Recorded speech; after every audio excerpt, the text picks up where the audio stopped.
Willkommen zum dritten Video über das Nimbus, dem Lab von Nimmerland.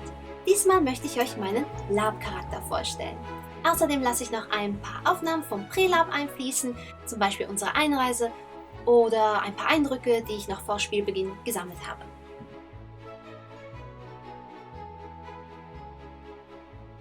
So, was passierte im Vorfeld? Man meldete sich an und kaufte das Ticket.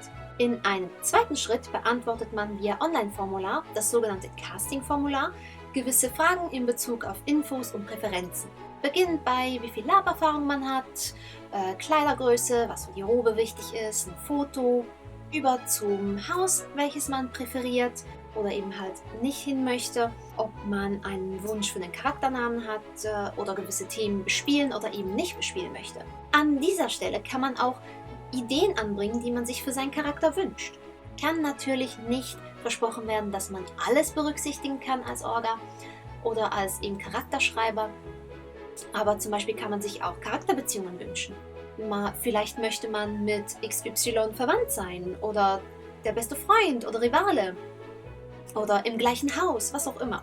Mit diesen Informationen schreibt dann die Orga den Charakterbogen. Sie entwirft also den Charakter für den Spieler. Ich habe in der Tat das meiste der Orga überlassen.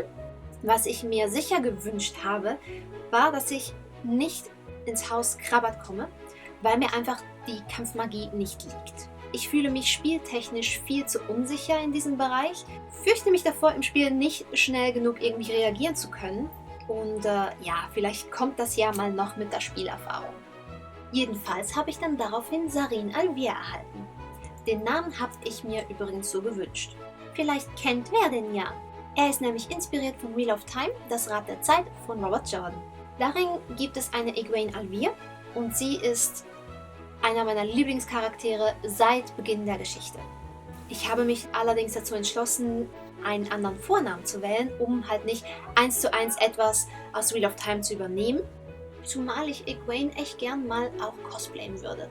Erst dachte ich an Nynaeve, weil ich den Namen auch endgeil finde, aber ich wollte da jetzt nicht jedem am Nimbus erstmal erklären müssen, wie man den Namen ausspricht. Man ist ja angeschrieben, hat hier so ein Kärtchen mit dem Namen drauf. Und ja, in der Story gibt es dann aber auch noch eine Sarin. Und diesen Namen finde ich ja wirklich sehr schön. Fand auch, dass man den auch sehr gut mit Alvier kombinieren kann. Übrigens, Wheel of Time wird aktuell zu einer Serie gedreht. Und ich bin wirklich unglaublich gespannt drauf. Auch ein bisschen besorgt, weil genauso wie in der Bücherreihe wird es ja natürlich nicht werden können. Aber überwiegend freue ich mich riesig darüber, dass diese atemberaubende Story endlich mal verfilmt wird. Meiner Meinung nach durchaus mit Game of Thrones Potenzial. Lest Wheel of Time. Go! So, Sarin Alvier ist in der Welt der Magie eine sehr berühmte und erfolgreiche Schauspielerin. Sie steht seit ihrer frühen Kindheit im Rampenlicht, hatte schon eine eigene Serie, Filme, inspiriert die magische Mode und um all das zu pushen, hat die Orga dann sogar einen Wiki-Eintrag zu ihr gemacht.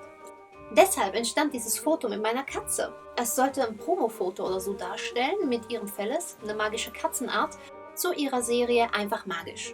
Ich habe dann sogar Autogrammkarten drucken lassen.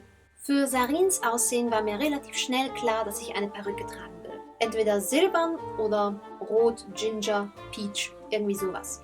Dabei bin ich dann auf diese Perücke gestoßen, die so frisiert zugegebenermaßen ein bisschen Khaleesi-Vibes hat. Aber ich fand, solch grau-silbernes Haar passt perfekt zu einer Fashionista-Magie. Für ihr Outfit konnte ich zum Glück einfach in meinen Kleiderschrank greifen und meine eigenen Kleider rausnehmen, denn Witch-Style, das kann ich. Ich hatte da eher die Qual der Wahl. Ich wurde dem Haus Goethe zugeteilt, da Sarin offensichtlich die Begabungen der Geistesmagie hat. Das habe ich mir schon vor dem Lab mitteilen lassen. Wer das wünschte, konnte das im Castingformular so ankreuzen und sonst wäre man einfach dann im Lab während der Hauslese damit überrascht worden oder unter Umständen auch schockiert. Die Hauszuteilung wurde sogar schon vor dem Charakterbogen verteilt. Da es eine Kampagne ist und Sarin wieder an der Schule sein wird, kann ich leider nicht alles über sie erzählen, weil Spoiler und so. Nimbus Episode 1 fand dann vom 27. Februar bis zum 1. März statt. Wir sind schon am Vortag angereist. Zum einen musste das Tobi als NSC sowieso und zum anderen wollte ich etwas Zeit im Schloss haben, um ein paar Aufnahmen machen zu können und so weiter. Wuhu! Da sind wir wieder! Hallo! Hallo!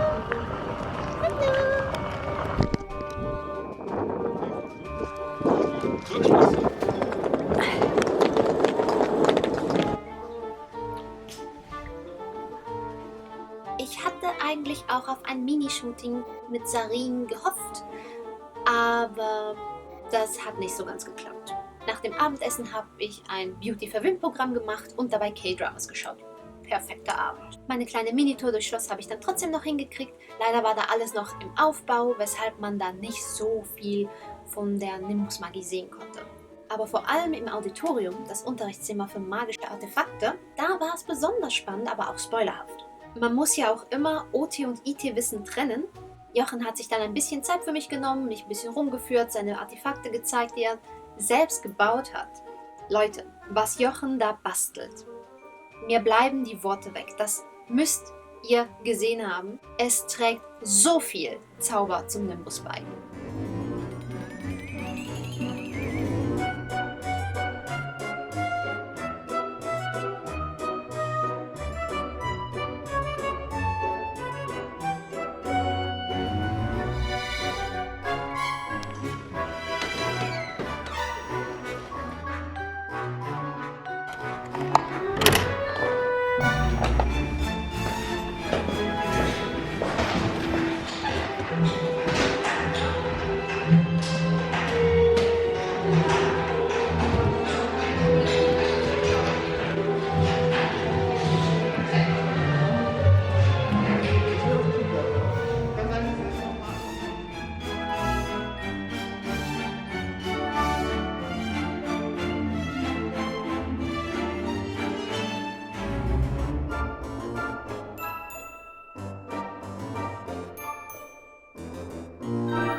Dann war es auch schon soweit. Nimbus Episode 1 ging los. Es war wegen des Wetters nicht ganz sicher, dass wir den Einmarsch von außerhalb des Schlosses hinein machen konnten. Aber wir hatten Glück. Es war zwar super kalt, aber auf diesen Part hätte ich wirklich, wirklich nicht verzichten wollen. Und somit sind wir ready für Nimbus Episode 1. Wenn ihr es noch nicht gemacht habt, abonniert unbedingt meinen Kanal, damit ihr nichts mehr verpasst. Vergesst nicht den Like und es würde mich wahnsinnig freuen, wenn ihr dann wieder vorbeischaut.